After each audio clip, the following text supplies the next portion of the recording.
Clemson transfer linebacker Luke Ferrelli, they got him out of California. It looks like he's going to Ole Miss. I'm going to dive into this in just a second because this is getting crazy, and there's so much to unravel here. I'm going to try to do my best to peel back this onion because I'm telling you, there's a lot of layers, and I think that there's a lot of things that we can look into here that just, well, I'll get to that in a second. Hey, welcome to the channel. If you love Clemson football, well, I hope you're hanging out here, and I hope you'll subscribe. It is free, and I really do appreciate it. I'm independent, so it really does help. Also, I'm getting closer and closer to 10,000 subscribers, so just make sure you're subscribed. Someone told me the other day, said, I've been watching you for a long time. I thought I was subscribed. I wasn't, and they subscribed. So remember, it is free. Also, I want to give a special shout out to today's sponsor, Section 103. The link is below this video. Take a look at all these polos. In fact, I'm wearing one of the polos. I'm wearing one of the hats today. They do such a good job with their apparel. This polo feels incredible. It's nice and comfy. It looks like it's tailored for me, and it's right out of the package. So go check out Section 103 and use the promo code Tigers10 to get 10% off your order. It's a one-time use promo code. So go over there and load up and then use that promo code and get you something like Howard's Rock or Two Right Turns or one of the polos I'm wearing. Everything for men, women, and of course the babies. You can go in and get something. You will thank me. A special thanks again to Section 103 for sponsoring the show. All right, so let's dive right into this. Luke Ferrelli was a big get for Clemson out of the transfer portal. We took several players. Almost all of them were defensive players. One running back, Chris Johnson out of SMU. That's the only offensive player that comes to mind, and I'm pretty sure I'm right there. But everyone was really excited about getting Luke Ferrelli. The guy played really, really well in this past season with California. And then these reports starts to swirl around that he's not on campus. These rumors start to float around that he's turned in his laptop. Now, if you go to Google right now and you type in Luke Ferrelli, you can see the articles. And it's very interesting to hop around to each one of these articles and see what they're saying, because some will just downright say he's gone. Others are saying we don't know, but we're pretty sure. Others are just laying out facts or alleged facts that, oh yeah, they couldn't find him on campus. He's turned in his laptop. He told Coach Sweeney he intends to hit the transfer portal and go to Ole Miss.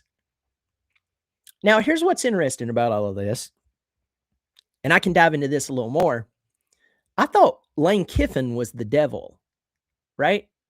I thought he was the devil, and that Ole Miss, they were just down there reading their Bibles and helping old women cross the street and putting clothes on naked children's back. And then Lane Kiffin slithered up, him and his visor, and he began to swindle them, almost likened to the serpent in the Garden of Eden, talking to Eve, playing on her emotions. And then suddenly, Ole Miss was just swindled by the great fork-tongued serpent of Lane Kiffin. But Lane's gone. Lane is gone.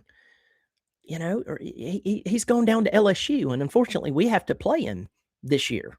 Anyway,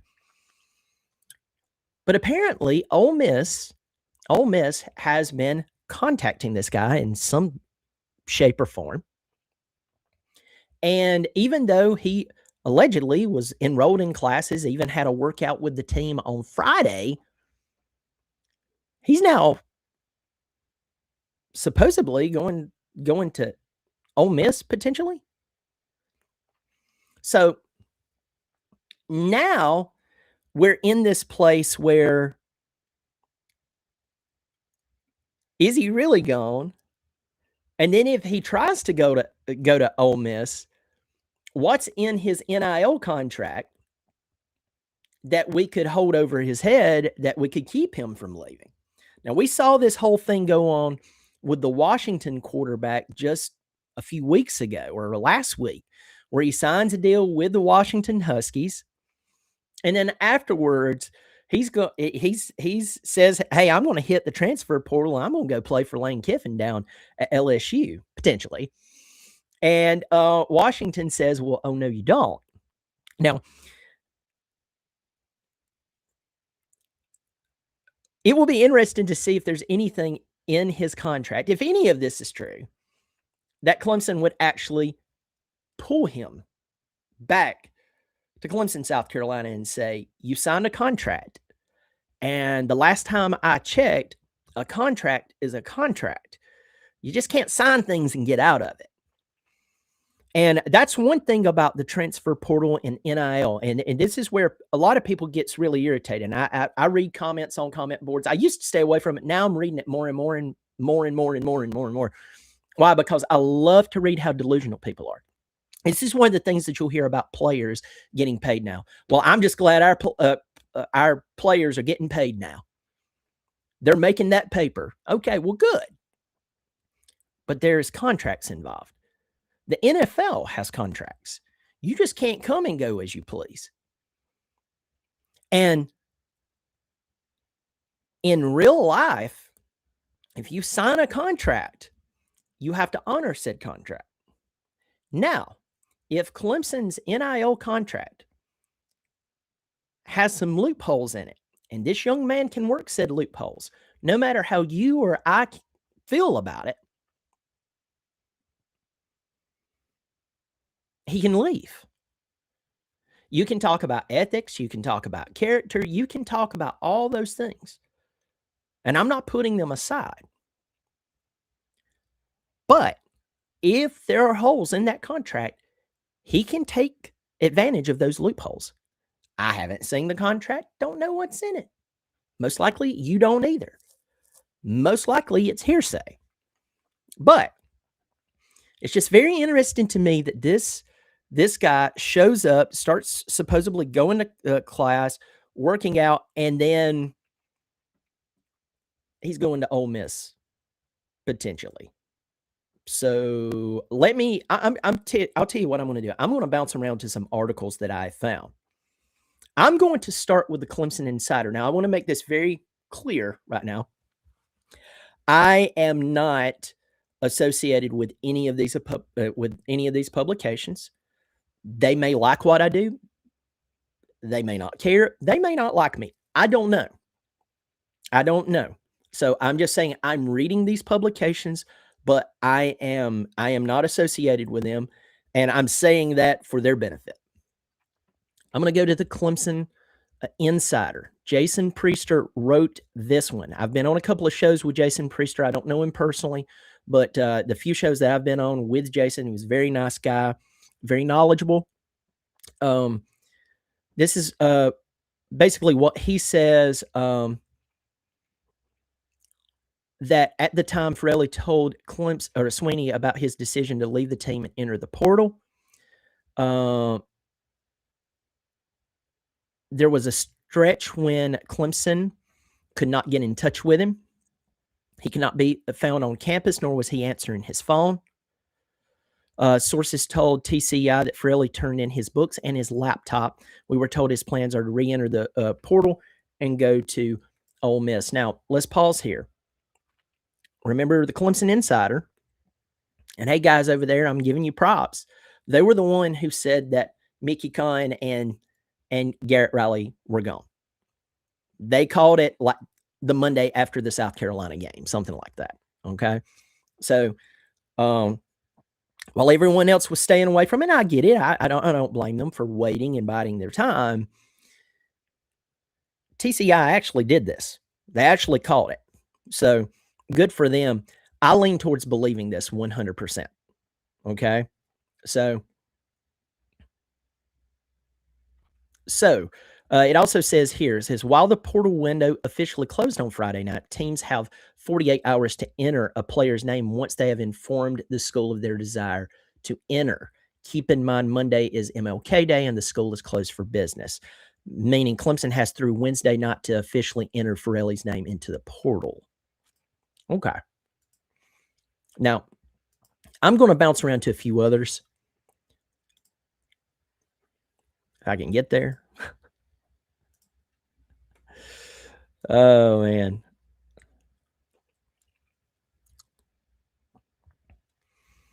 The reports indicate that Ferrelli has already enrolled at Clemson, attended class, and participated in team-related activities before deciding to move on.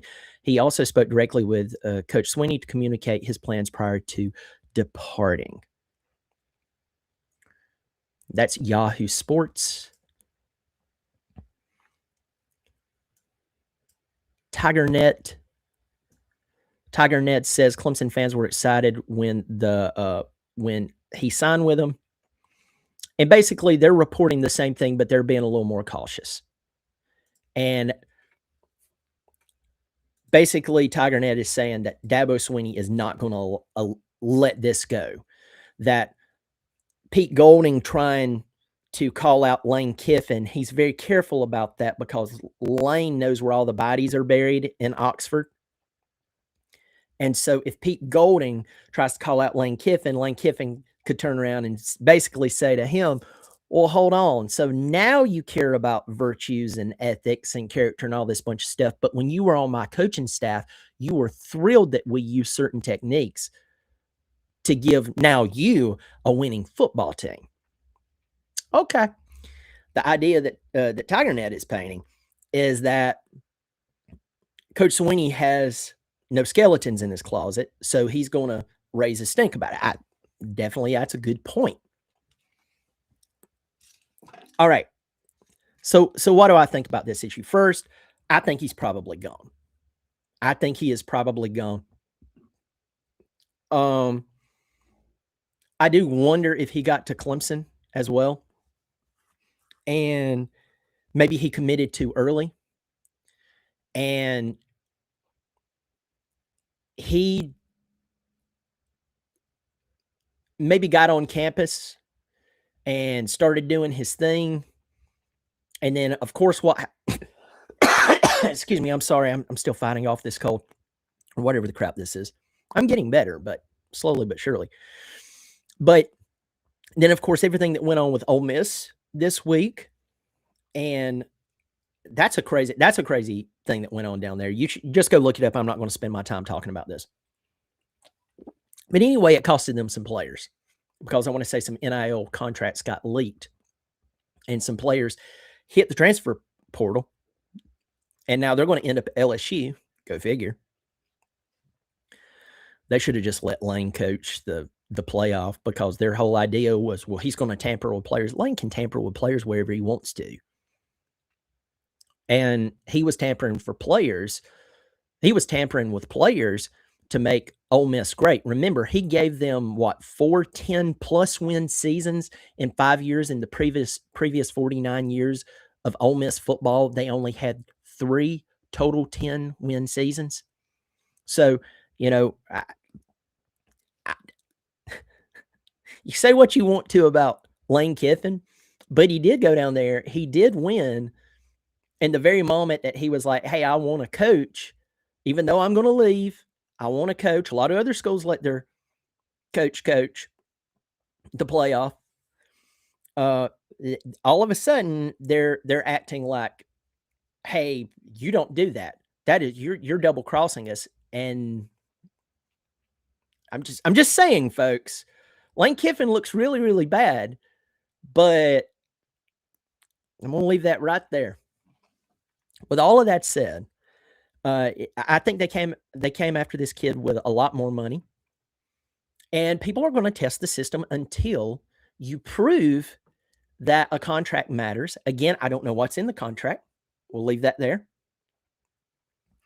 Also, I want to turn around and look at college football as a whole. These contracts have to be ironclad. Over the years, we've talked about players not being able to receive even a can of Coke because that would break NCAA rules. That's ridiculous. That's stupid. If their families were truly in need, They couldn't receive assistance from the university, or else, well, that was breaking the rules. And what do? We overcorrect to this crap. Okay. Well, coaches can come and go as they please, and players can't, and everything. Okay, we fixed that. But if you are going to take a lot of money from a university, and right now we're talking about Luke Ferrelli, but the guy is just playing the system. I don't blame him. I don't necessarily agree with him, but I'm just saying he's playing the system that is there. Fix the system. So we went from having an overbearing dictatorship as a system to anything goes system. I don't like that. And it's going to continue to, this is going to continue to happen. Right now, I don't know the entire situation, but it looks like Duke quarterback Darian Mensah, who Duke signed to a 2-year, $8 million deal. Yes, he made what, $4 million or something like that plus playing at Duke last year.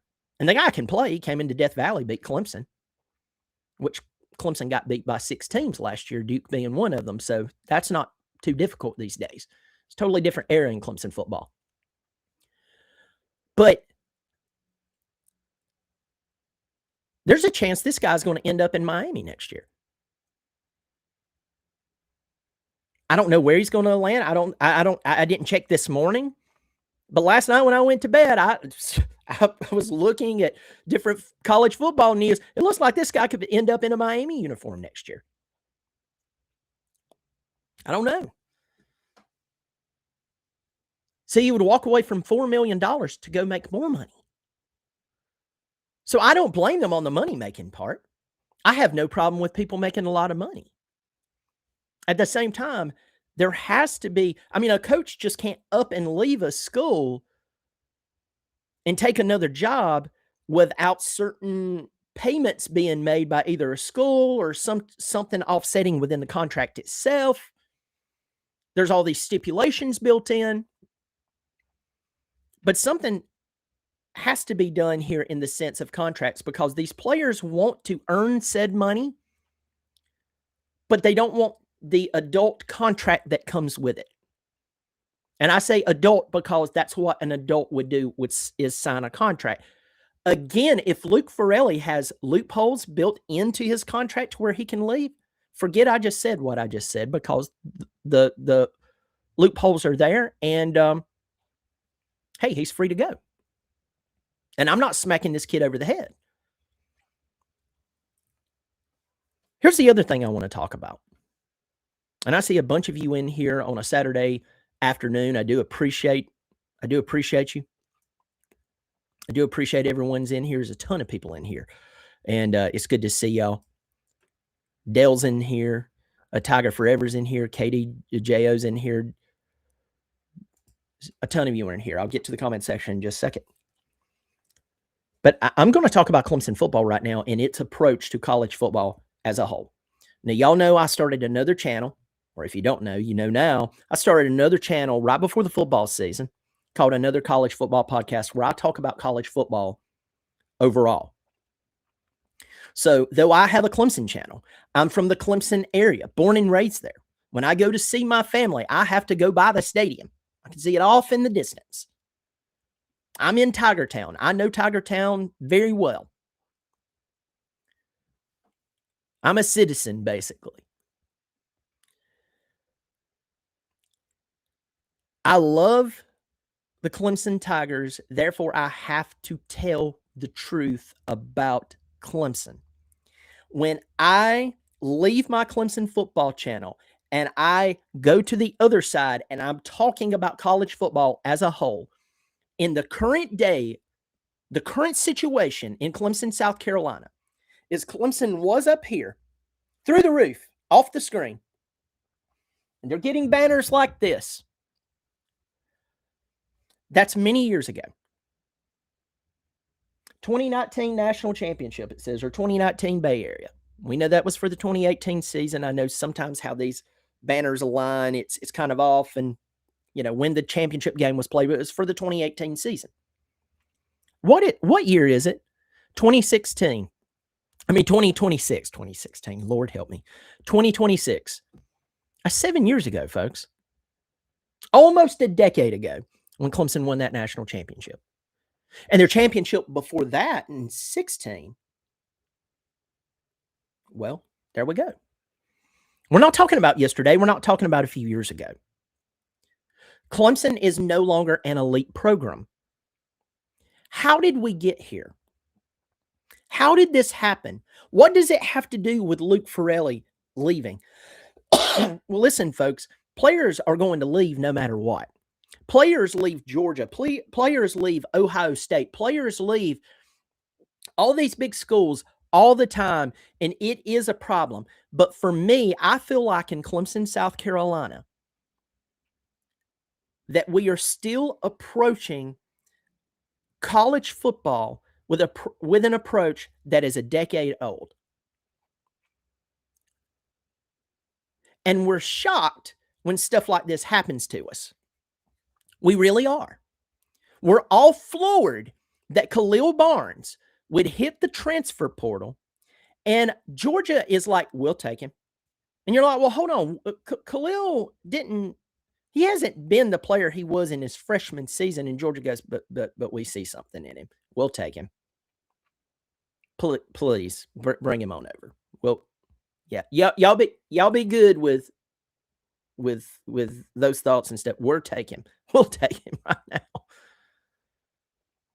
Andrew Makuba skips town and goes to Austin, Texas. Well, he has family down there and everything. He went down there and had a stellar season.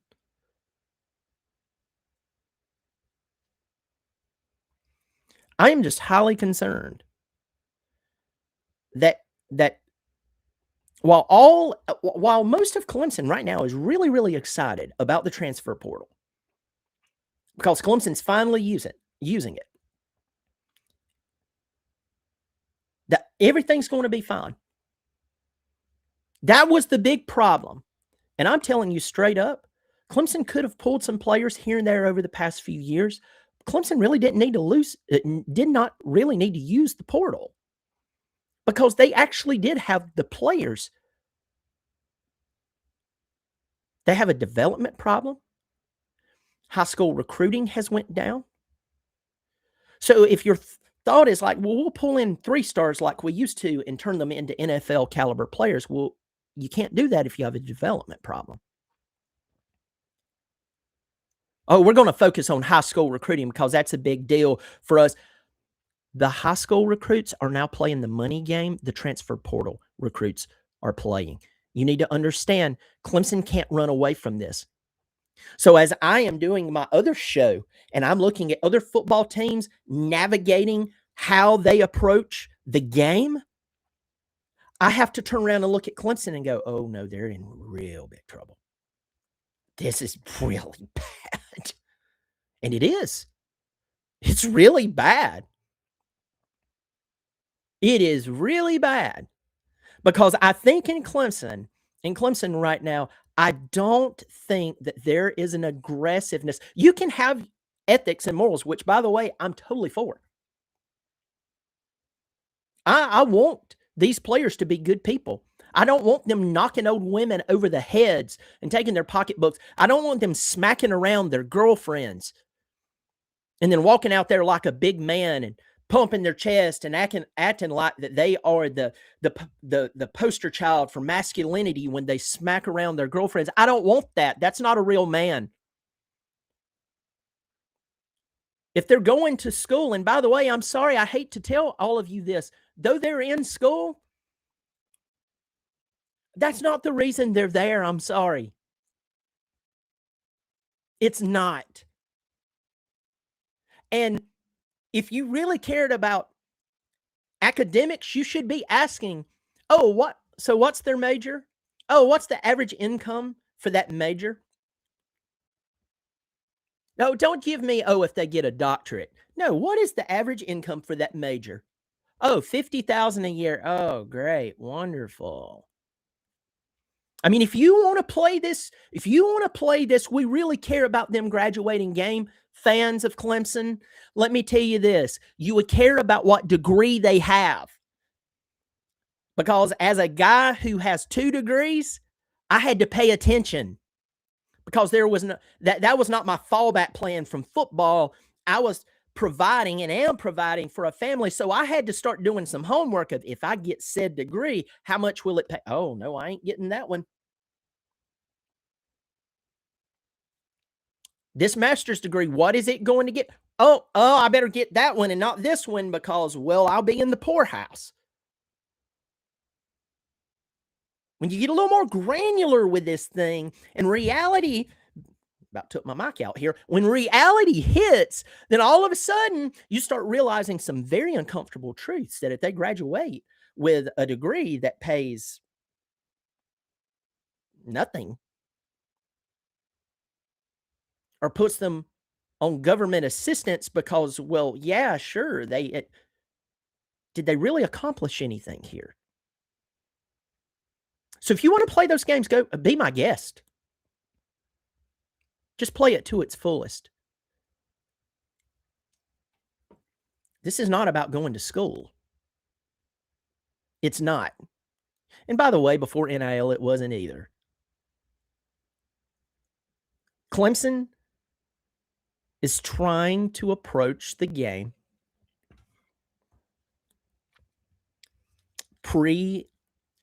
or it seems like that the approach still needs more teeth. And sure, tampering is going to happen. It's not okay. But who's going to stop them? Who is going to stop them? I'm just asking. It's a really good question. Because if no one is going to stop anything from happening, or if there's loopholes in the contract, well,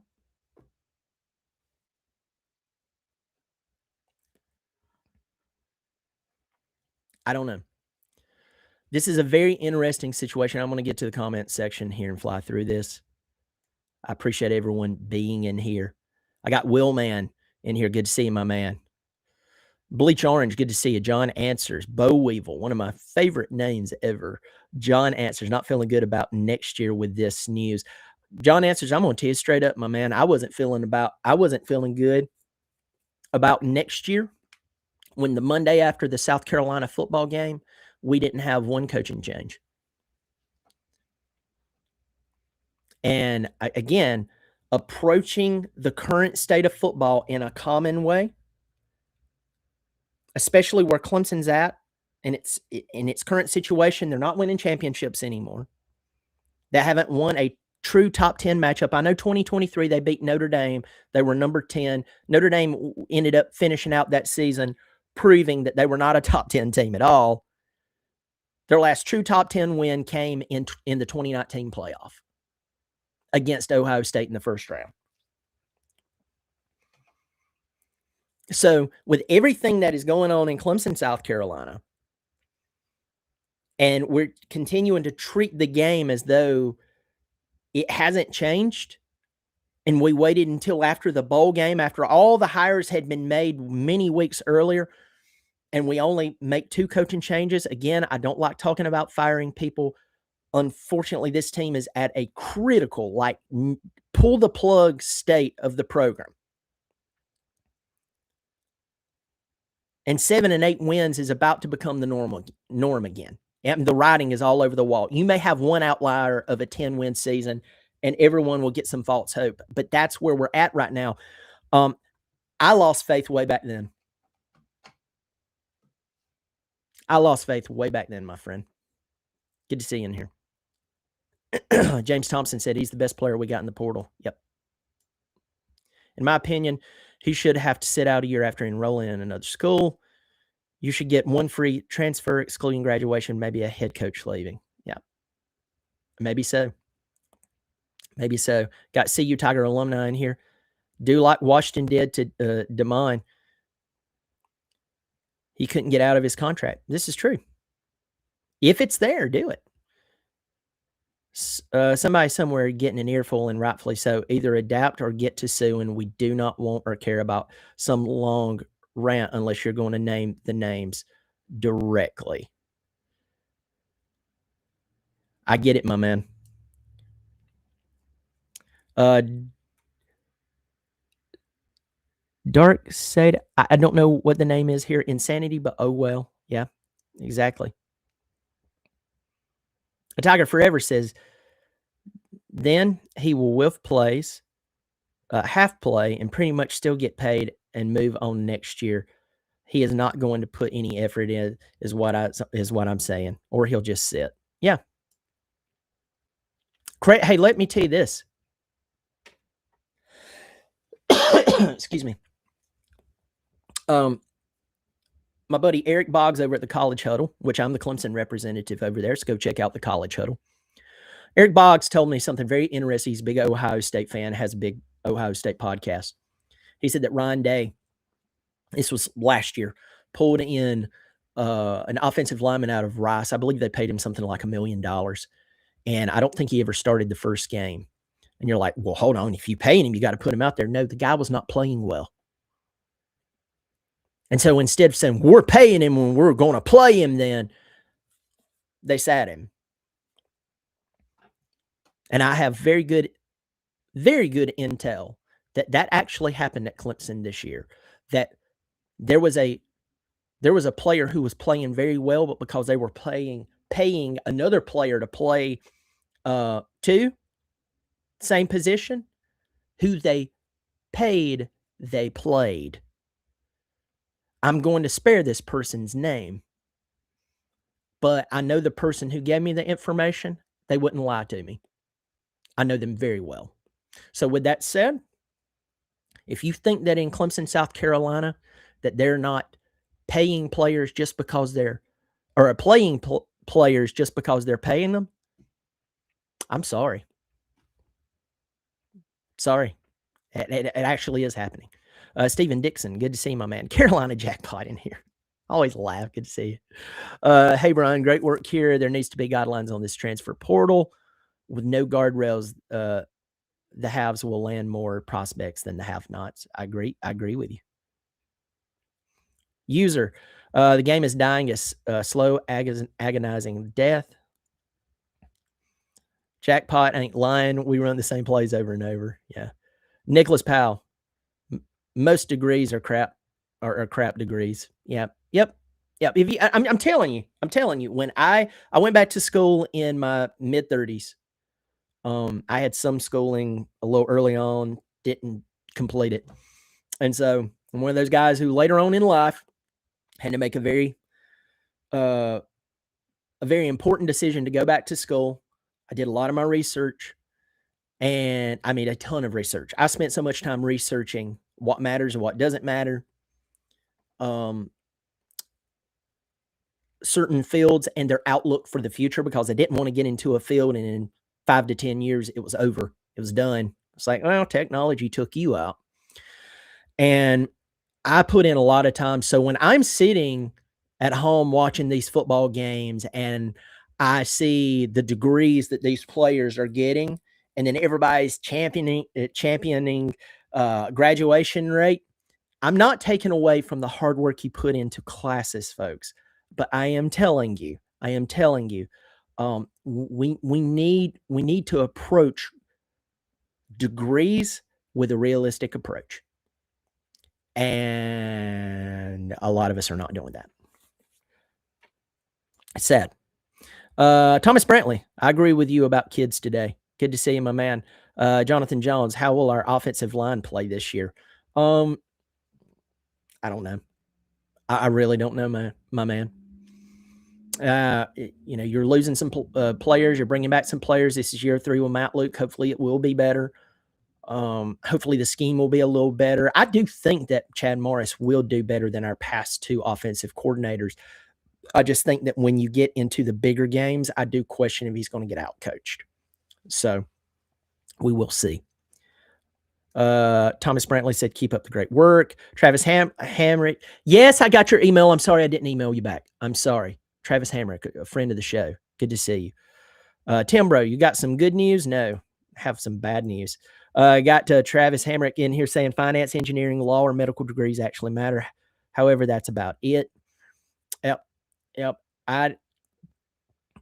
Or something that is very processes based too.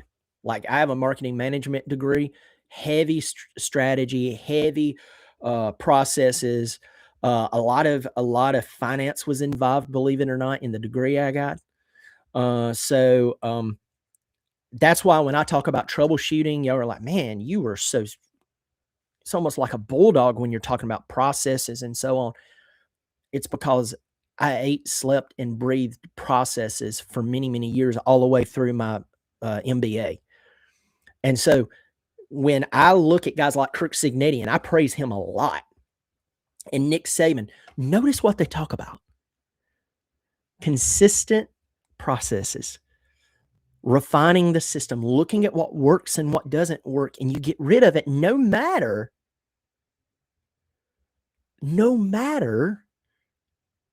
what you feel. You have to look at the end result and say, is it working? Well, it's not. Well, hold on. I came up with that idea and I had the best intentions in the world. And it's like, yes, that's good and stuff, but it didn't work. That doesn't mean you're a bad guy. It just means that we have to tweak this or else it's going to continue to not work. And that's why I'm a big processes guy. I am a massive processes guy. And I'm not saying I have everything together in my life and that I don't make mistakes and stuff like that, and that I'm a stickler, I'm a dictator. No, but I would tell you this. You show me a good process, I show you a good outcome. Right? And so it's like right now when I talk about Clemson's football team, I'm not sitting here just emasculating everybody on that staff. I am telling you that the processes need to be refined. Well, it got us 2 national championships. Yes. 7 and 9 years ago. And the game has changed a lot. And your staff has changed a lot. A lot. So I could go into the Circuit City example again. I could talk about Toys R Us, Radio Shack, Montgomery Ward, Sears.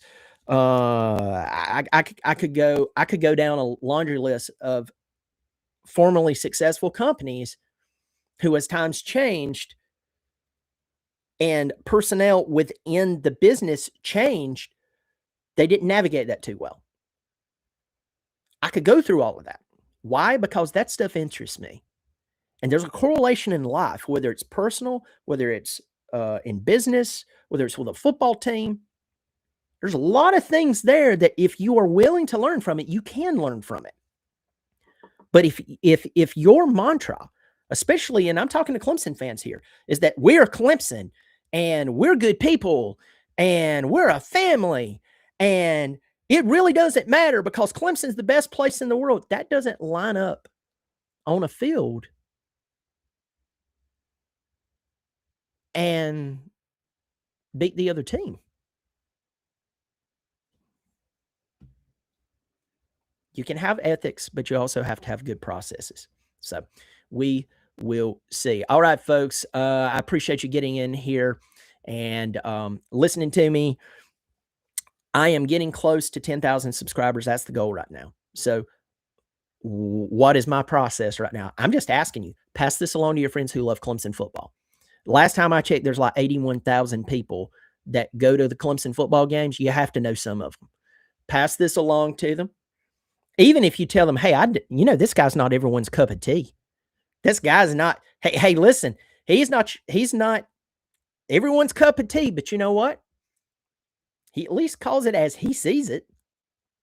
Pass it along to them on Facebook, pass it along at work, and make sure that you're subscribed. It is free. Again, Section 103. Go over there and visit them. The link is below this video. I'm wearing the polo. I'm wearing one of the hats right now. Use that promo code. It's a one-time use code. So go in there and buy a bunch of stuff and then use that 10% off code, Tigers10. It's below this video. Go use that right now. You will thank me. I'm telling you, this shirt feels so flipping good. The hat's good. Normally I wear my hat backwards. Y'all know me. My hair's all messed up and I'm getting it sideways. I'm looking at myself in my monitor. But I want to wear it forward so you could see it. But I'm telling you, really good products, and I appreciate them supporting the show because I'm independent. Y'all take care of yourself. We'll see how this plays out. But Clemson, the Tigers, they're going to have to get more bite, and that's what I think. We have to have the aggressiveness in college football, or we're just going to continue to slide, and 7 and 8 win seasons will just become the norm again. So I hope that's not the case, but we will see. Y'all take care of yourself, and as always, go Tigers.